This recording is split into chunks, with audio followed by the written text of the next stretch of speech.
नमस्कार, ABP news पर हाजिर हूं मैं रोमाना इसार खान। आज एक बार फिर राहुल गांधी समेत पूरी कांग्रेस की निगाहें अदालत पर टिकी हुई थी।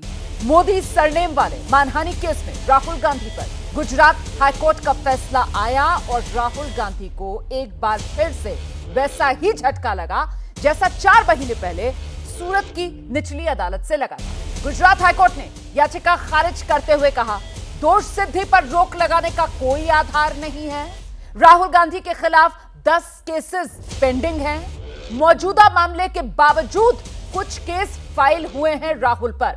एक मुकदमा तो वीर सावरकर के पोते ने राहुल पर दायर करवाया है और निचली अदालत का फैसला पूरी तरीके से सही है। हाईकोर्ट का यह फैसला कांग्रेस के नेताओं को इस बार भी रास नहीं आया। कांग्रेस की तरफ से अभिषेक मनु सिंघवी ने प्रेस कॉन्फ्रेंस की अब से कुछ देर पहले और इस फैसले को निराशाजनक बताया है।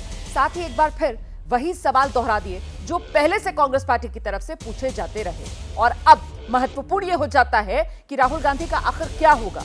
क्या 2024 के लोकसभा चुनाव तक यूं ही अयोग्य रहेंगे राहुल, या फिर सुप्रीम कोर्ट से राहत मिल सकती है राहुल गांधी को? अगर ये राहत नहीं मिली तो फिर उस विपक्षी एकता का क्या होगा जिसका ट्रेलर 23 जून को पटना में नजर आया था? वैसे भी विपक्षी दलों की टक्कर बीजेपी से है, जो लोकसभा चुनाव से 8 महीने पहले ही प्रचंड प्रचार के लिए मैदान में उतर आई। प्रधानमंत्री मोदी आज छत्तीसगढ़ के साथ साथ उत्तर प्रदेश के दौरे पर हैं। कांग्रेस शासित छत्तीसगढ़ में विकास परियोजनाओं की सौगात देते हुए कांग्रेस पर ही जोरदार हमला पीएम की तरफ से किया गया। गोरखपुर में गीता प्रेस पहुंचे प्रधानमंत्री नरेंद्र मोदी।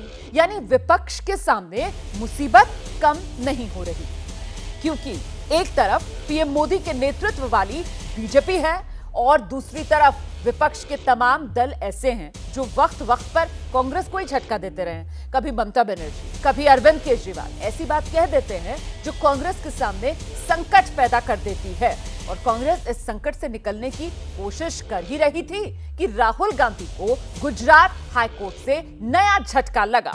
तो अब सवाल यह बड़ा हो जाता है, रार, दरार और इनकार के बीच क्या विपक्ष अभी भी पूरी तरीके से तैयार नहीं है? और उससे भी अहम बात यह, अगर अयोग्य रहेगा दूल्हा तो कैसे जलेगा विपक्ष का चूल्हा? आज इन्हीं सवालों को लेकर भरेंगे हुंकार। शुरुआत सियासी वार पलटवार के साथ।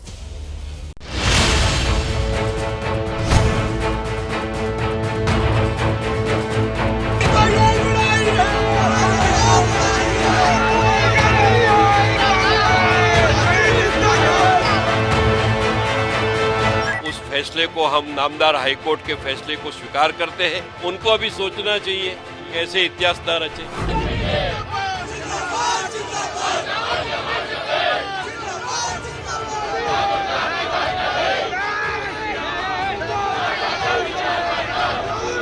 झटका नहीं मैं कह सकता, हम और मजबूत होकर निकलेंगे। 2024 में कांग्रेस की गवर्नमेंट बनेगी। क्या अब आगे सुप्रीम कोर्ट का रुख किया जाएगा? तो स्वाभाविक है, पूरे हम करेंगे। ओबीसी का सीधा अपमान किया। आप राहुल गांधी को कंट्रोल क्यों नहीं कर सकते? वीर सावरकर को उन्होंने विदेश में भी अपमानित किया। बहुत सारे मोदी उत्तर भारत में अति पिछड़े परिवार से आते हैं। It is very unfortunate that justice has not been prevailed. It is a murder of democracy, but still the entire country, all the opposition parties and the people of this country stand by Rahul ji.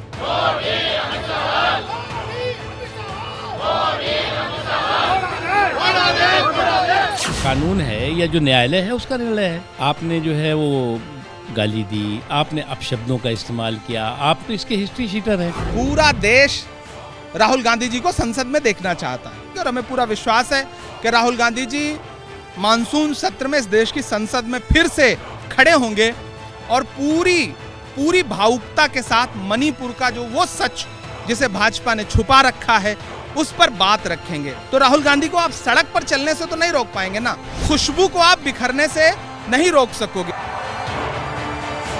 अगर किसी विशेष खानदान के लोग हैं तो उनको किसी का अपमान करने का सर्टिफिकेट नहीं मिला हुआ है। पॉलिटिकल बैटल, लीगल बैटल में जय या पराजय नहीं होता। इस फैसले से उनकी हैसियत पर, उनकी प्रतिष्ठा पर, उनके काम करने के राजनीति में तरीके पर कोई फर्क नहीं।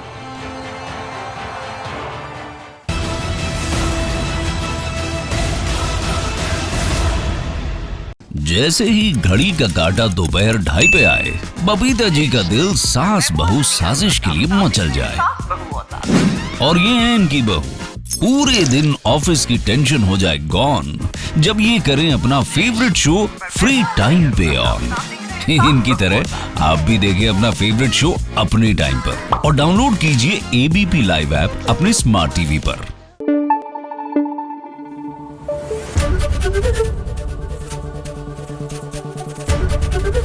एबीपी न्यूज आपको रखे आगे।